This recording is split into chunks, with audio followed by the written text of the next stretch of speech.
খুব অল্প টাকা নিয়ে আমরা এই ঘরটার কাজে লেগেছিলাম। আর ঘরটার কাজ খুবই আস্তে আস্তে হচ্ছে, কারণ ধাপে ধাপে আমরা কাজটা এগোচ্ছি। জানি একদিন না একদিন সম্পূর্ণ হবে, আর সেটারই অপেক্ষা। যাই হোক, হ্যালো এভরিওয়ান, আসসালামু আলাইকুম। কেমন আছেন সবাই? নতুন একটা ব্লগে আবারও স্বাগত জানাচ্ছি সবাইকে।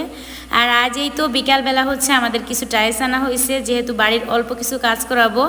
আর এই তো টাইলসগুলো চলে আসছে, দেখেও খুব ভালো লাগলো। পরের দিন সকাল থেকে হচ্ছে আমাদের মিস্ত্রি আসবে। আর আজকে যেহেতু সকাল থেকে মিস্ত্রি কাজ শুরু আমি হচ্ছে রান্নাঘরে একদমই ঢুকতে পারি নাই, নাস্তা একদমই বানাইতে পারি নাই। আর এই তো আপনাদের ভাই হচ্ছে বাইরে থেকে নাস্তা নিয়ে আসছিল। যাই হোক, আজকে সকাল থেকে যেহেতু আমার রুমের কাজের এই যে টাইলসের কাজগুলো শুরু হয়েছে, একদম রুমের সামনে থেকে কাজগুলো শুরু করছে, এই জন্য বাইরে বের হওয়াটা একটু কষ্টকর হয়ে যাচ্ছিল। আর এই তো দেখতেই পাচ্ছেন, আমার একদম ডাইনিং স্পেস থেকে এই যে বেডরুমে, দুইটা বেডরুম সহ আমার একদম টাইলস কমপ্লিট করব। আর এই যে আমাদের কাজগুলো সম্পূর্ণ করা হচ্ছিল। সম্পূর্ণ হওয়ার পর অবশ্যই আপনাদের সাথে শেয়ার করব কেমন হলো বা কতটুকু কাজ করতে পারছি। আর এই তো এই রুমটাও কমপ্লিট হবে, সাথে হচ্ছে ডাইনিংটা কমপ্লিট হবে। যেহেতু বালুর অনেক ঝামেলা হচ্ছিল বাচ্চাদের নিয়ে থাকতে, তাই ভাবলাম এটা একটু কমপ্লিট করে রাখি। আর এই তো দুপুরবেলা হচ্ছে মিস্ত্রিদের যেহেতু খেতে দিতে হবে, এদিকে আমার চুলাটাও সমস্যা হয়েছে। আসলে কি বলবো, এমন একটা দিন, আর চুলায় যদি সমস্যা হয় কেমন লাগে বলেন। আর সম্পূর্ণ রান্নাটা আমি হচ্ছে কারেন্টের চুলাই করব, যেহেতু আমার চুলাটা বাসায় নেই, মিস্ত্রির কাছে দিয়ে আসছে। আর এই তো আমি হচ্ছে ডালটা বাগার করে নিচ্ছিলাম, ডাল রান্না করব আর মাংস করব।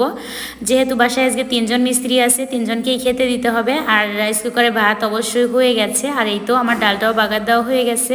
একটা বিষয় কি জানেন, যদি ইচ্ছা শক্তি থাকে না, তাহলে কিন্তু অনেক বড় বড় কাজ সম্পূর্ণ করা সম্ভব। আর যদি সংসারে স্বামী স্ত্রীর ভিতর একটু বোঝাপড়া ঠিক থাকে, তাহলে কিন্তু অনেক দূর এগিয়ে যাওয়া সম্ভব। যাই হোক, আমাদের কিন্তু খুব অল্প টাকা নিয়ে ঘরটার কাজ শুরু হয়েছিল। আলহামদুলিল্লাহ, এখন যতটুকু কাজ করছি অনেক টাকার কাজ সম্পূর্ণ হয়ে গেছে। আর ইনশাআল্লাহ পরবর্তীতে যে কাজগুলো আছে সেটাও সম্পূর্ণ করার আশা আছে। ধাপে ধাপে আমাদের কাজগুলো যেন শেষ করতে পারি। আপনারা সবাই দোয়া করবেন। আসলে প্রত্যেকটা মানুষের না কিছু না কিছু স্বপ্ন থাকে, আর বাড়ি করার স্বপ্ন তো সবারই থাকে কম বেশি। আর এটা হচ্ছে আমাদের অনেক শখের বাড়ি। যাই হোক, এই তো দেখতে পাচ্ছেন আমি হচ্ছে খাসির মাংসটাও বসিয়ে দিয়েছি। আসলে এমন দিনে এমন একটা কাজ হয়েছে, চুলাটা নষ্ট হয়ে খুব বেশি বিরক্ত লাগতেছিল। দেখা গেল 2 চুলা থাকলে খুব সহজে রান্না করতে পারতাম। আর এখন যেহেতু এক চুলায় একটা একটা করে রান্না করতে হচ্ছে। আর এই তো আমি এখানে হচ্ছে কিছুটা আলুও ব্যবহার করলাম। সাধারণত কিন্তু আমি বাসায় যখন মাংস রান্না করি, সবসময় কিন্তু আলু দিয়ে রান্না করি। আলু ছাড়া কেন জানি মাংস একদমই ভালো লাগে না। আর এই তো আমি হচ্ছে মাংসটাকে কষিয়ে পানি অ্যাড করে দিয়েছি। এর ভিতর হচ্ছে আমার অনেকটা কাজ এগিয়ে গেছে, দেখতেই পাচ্ছেন। আমি হচ্ছে এক সাইডে রুমটা কমপ্লিট করে এই বাসাটায় উঠেছিলাম, আর অন্য সাইড ফাঁকাই ছিল। আর তারপর থেকে এই যে অন্য পাশের কাজগুলো একটু একটু করে করতেছি। আর আলহামদুলিল্লাহ অনেকটা এগিয়ে গেছে। আর এই তো দেখতে পাচ্ছেন আমার মাংসটাও কিন্তু অনেকটা রান্না হয়ে গেছে। আর এটা ছিল আজকে হচ্ছে আমাদের